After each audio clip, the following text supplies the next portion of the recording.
Welcome back to the channel, guys. It is an exciting day because we are back in my regular truck.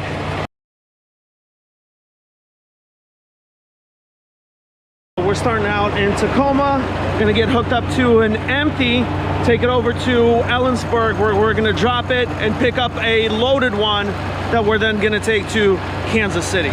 Before we head out, we always start these guys while we're cranking up the landing gear and hooking up the airlines, just to make sure that it starts either for us or for the next guy.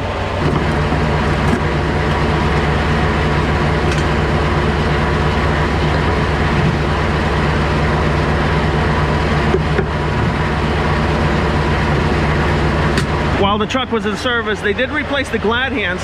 Normally I have those nice anodized aluminum ones, but they wear out pretty fast, the color wise. Maybe these are gonna be more robust. Realistically, the only problem we ever have is right here. These things will like stretch out. This little lip here will stretch out, and then normally I just hit it with a hammer, straighten them back out, and then that way they don't actually leak. And this thing is about to start. There we go.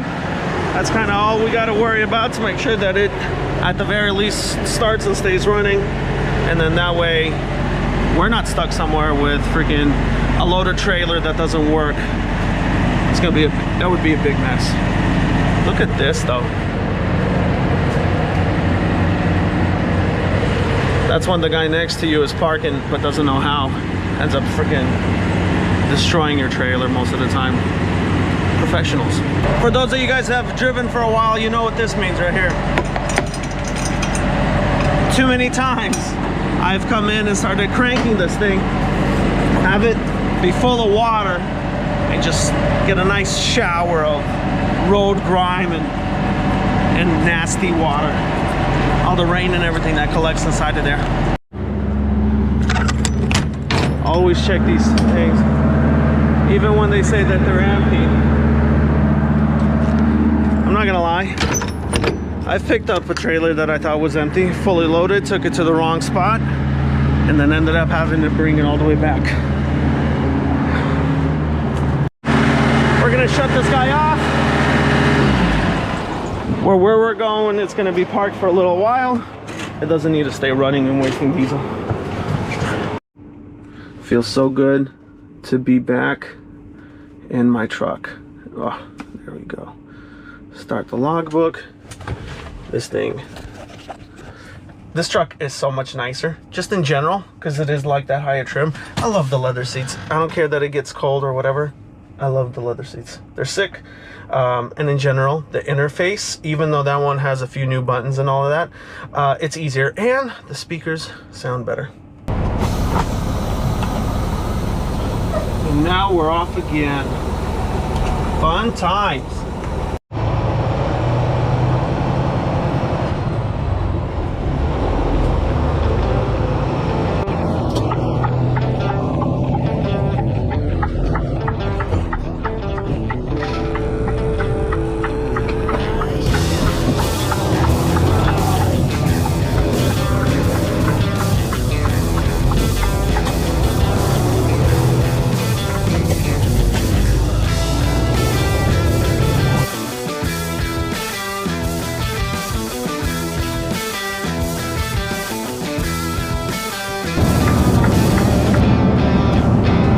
This has actually been one of the most mild of winters.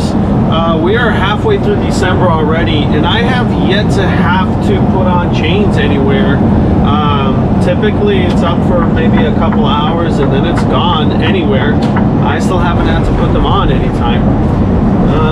It's been pretty warm. I mean, look at it this way. My last trip, I was driving through Montana and it was 61 degrees in December. Crazy.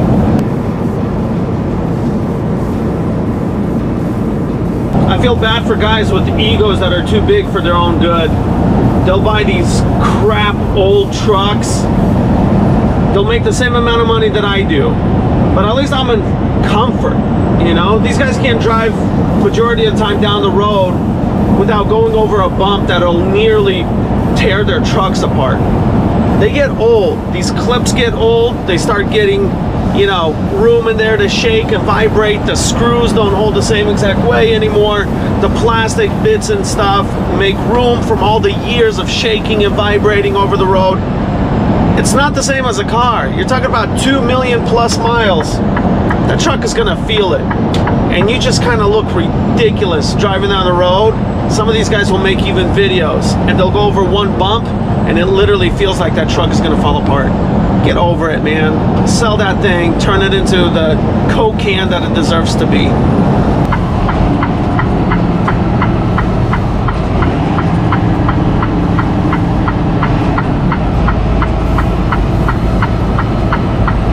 We just got to find this trailer here, swap it out, and then we can keep on going.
It's cold out here, so we're gonna do this quick.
Pretty chilly last night. Even now it's about 9:30 or so in the morning. It's 30 degrees out. It got down to like 18 when I arrived here in Butte. We're gonna go over to Billings, stop there for a 30 and get some fuel, and then keep moving. Breakfast this morning is gonna be some overly priced deviled eggs and some equally overpriced vegetables with a reasonably priced energy drink for caffeine.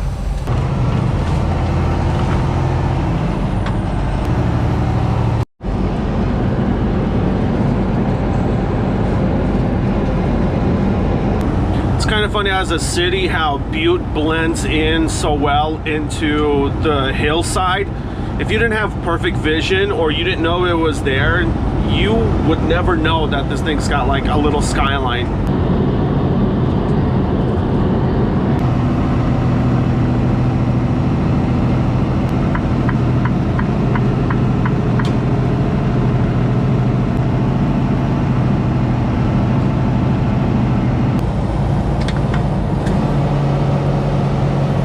to drive straight through downtown Livingston because there's a wind advisory up on top of the hill going through 90, and considering I'm only at about 60,000 pounds, I'm not taking a chance of rolling over. I don't want to be that one guy.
When my truck was in for service, it got the windshield replaced, but the dash cam, the pre-pass, and the toll pass didn't get glued back on. So before we take off, I'm just gonna adhere these back up.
hate this way. I get angry every time I go this way, but Wyoming sucks, so I have to.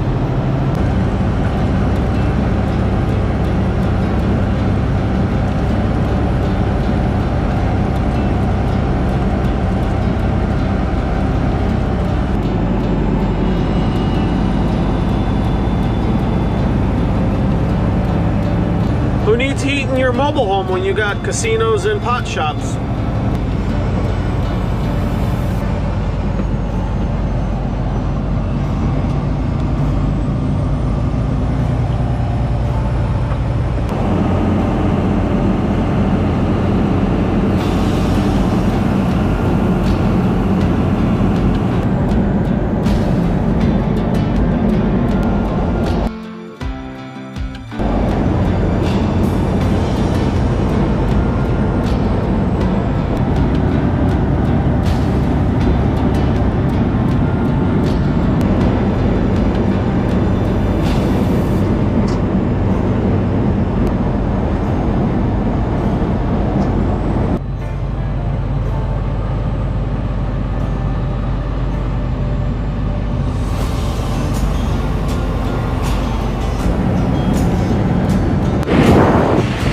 20 degrees out here. It's pretty chilly. Obviously, the ground is all frozen. I'm gonna stop and get a quick snack because I got about 3.5 more hours to go to where I'm gonna stop for the night.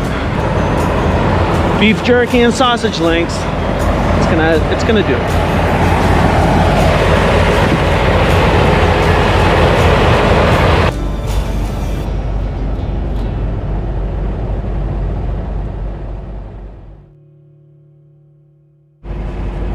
With the engine running, you're always going to get like a little bit of heat that comes off onto that temperature sensor. Usually it's like 4 or 5 degrees. Well, it's still showing 13 degrees out, so it is cold. It is very cold. And if you guys are out here too, all the other drivers, don't forget to release your trailer brakes. Because otherwise it's 13 degrees and you got to crawl under that trailer and start hammering away at brake pads.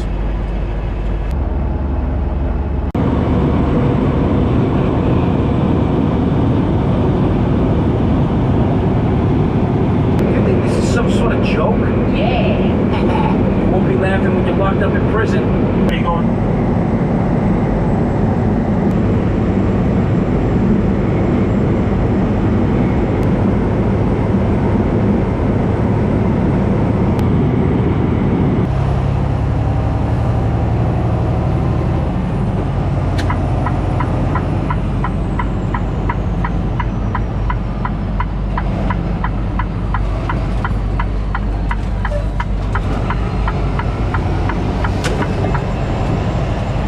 I'll either be staying here to swap out trailers or go all the way to Fremont, Nebraska. Regardless, I haven't had any breakfast, so I'm gonna run in here while I wait for my dispatch to figure that out.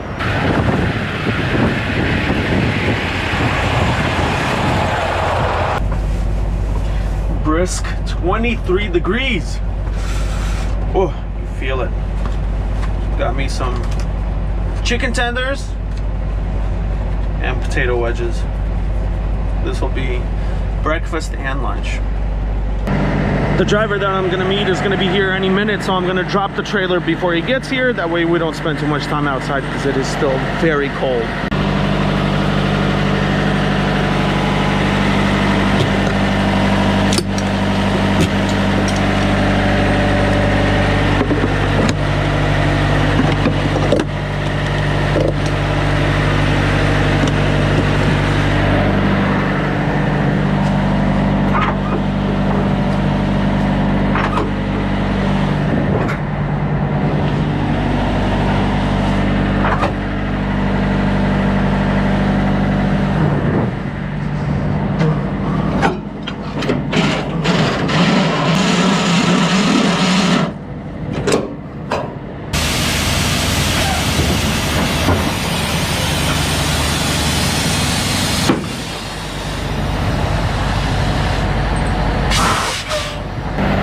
It's so cold that everything is stiff, the rubber lines, the grease, everything.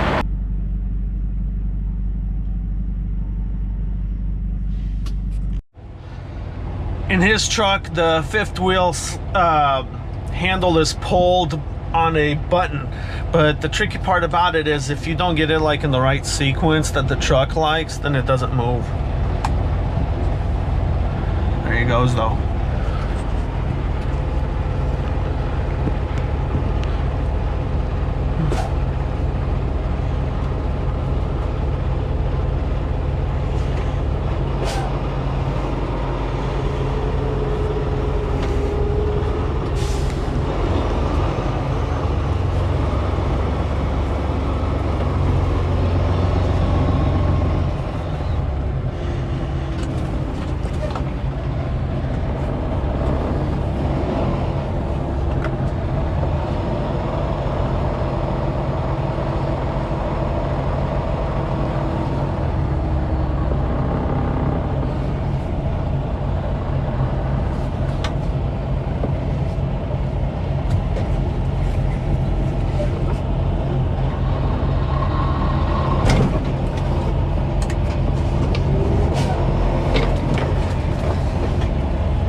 it's so cold that the grease is actually sticky to the point where the fifth wheel locks are actually jumping back in. Even on mine, it did exactly the same thing. It was difficult. His is just kind of annoying because that lock works off of air. And like I said, if you don't get that procedure in correctly, like releasing the brakes at the right time and stuff, then it doesn't release the fifth wheel lock correctly. But we're cool, we got it. Just chilly. He didn't get a chance to scale, so we're gonna pull in here really quick and scale this bad boy before we head up north.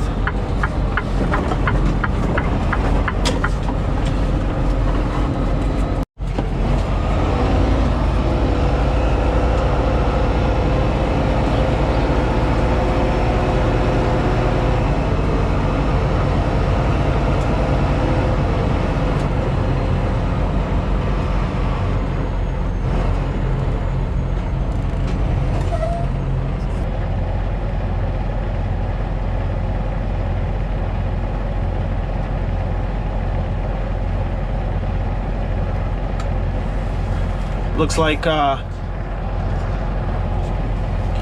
like we're a little heavy on the tail, so we'll slide the tandems over. Looks like quite a bit. We're over by 900 pounds, so we're gonna have to slide over about 5 holes or so.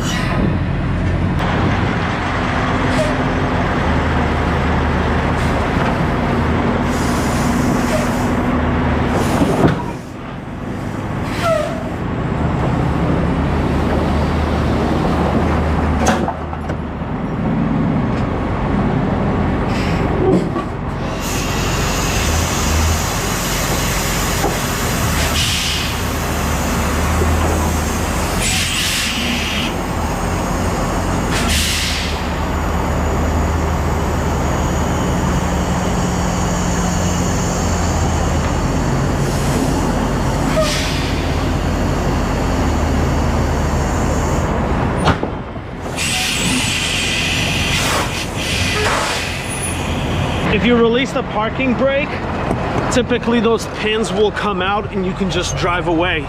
But a lot of guys will forget that the pin is only halfway in between the holes.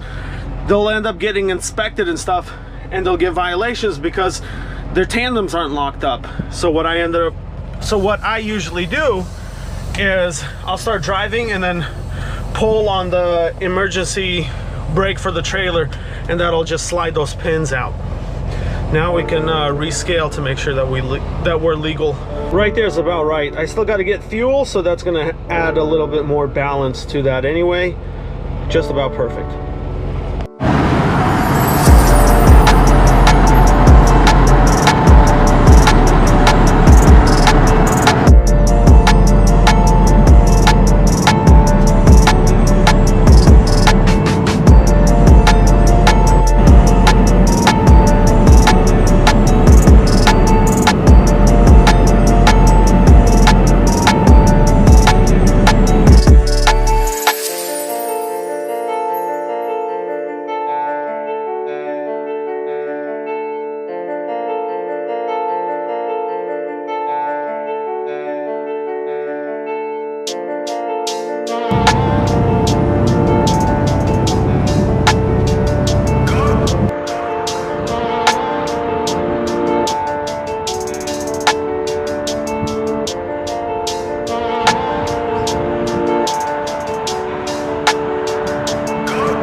Well, I got a chain up in Montana. Luckily, I got my socks, so this should just take a few minutes.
Now I just got to roll forward and tuck up the top. All that's typically required is just a set on your trailer and a set on the drives.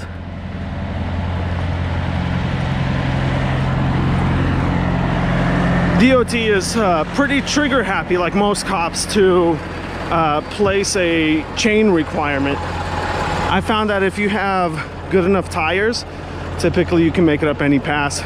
It's usually the new guys who don't want to come out and they don't know how to put on chains, and they test their luck, but then they also go too slow. The trick is to keep going as fast as you can within reason, and you'll be fine most of the time.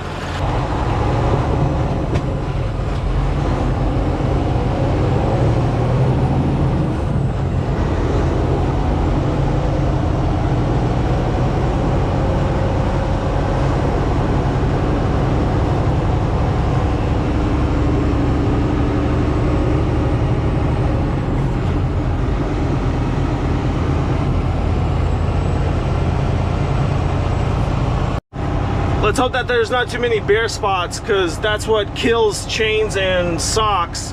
I'm on my second year with these ones. Let's hope that they last a little bit longer, because they're like well over 200 bucks for the truck. Chains and socks are rated for 35, but you got to make sure you're actually doing 35. A lot of guys will get stuck even with chains on just because they're going too slow. The chains help you keep momentum. They're not necessarily going to help you climb up a hill. Little darker here, but I'm gonna whip these socks off. Looks like they all survived. You can literally tell when it goes from good compacted snow to just slush. At that point, that's where you throw them off, or else you're just wearing them out for no reason. A couple years back, during the good old days when we had paper logbooks, I was making a delivery of a truck that we sold, and I got picked up by a coworker. And we were actually coming down this same pass, and it was snowing hard just like this.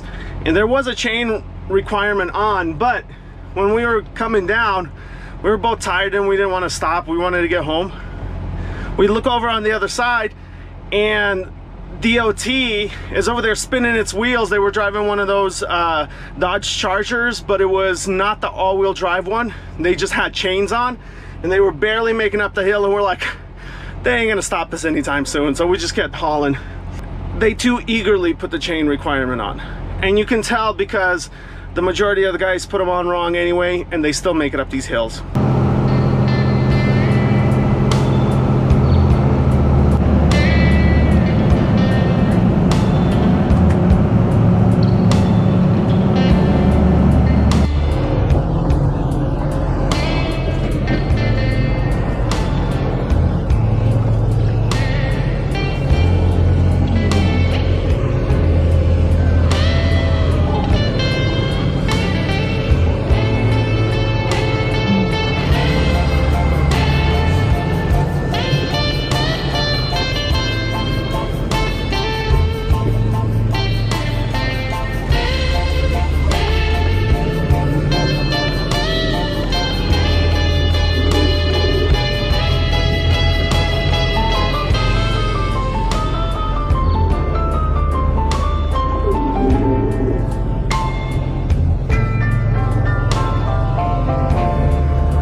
Like a glove.